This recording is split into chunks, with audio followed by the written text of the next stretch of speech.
in most of the plants, a lot of incidents keep happening, and there are a lot of reports that they actually track everything on safety incidents. What were the root causes to it? How was this particular incident resolved?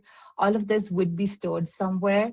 And let's say today you have a chemical spill that happened, and then you would like to immediately ask, based on all the incident reports that you have, if there were any similar incidents that happened to a chemical spill in the past.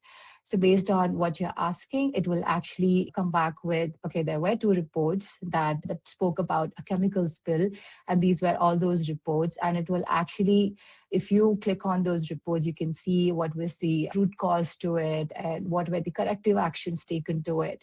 That's how immediately you can take an action as well. And then you could see all of the classification of each of these incidents. Was it a near miss incident? Was it a major incident? Through the labels that you tag.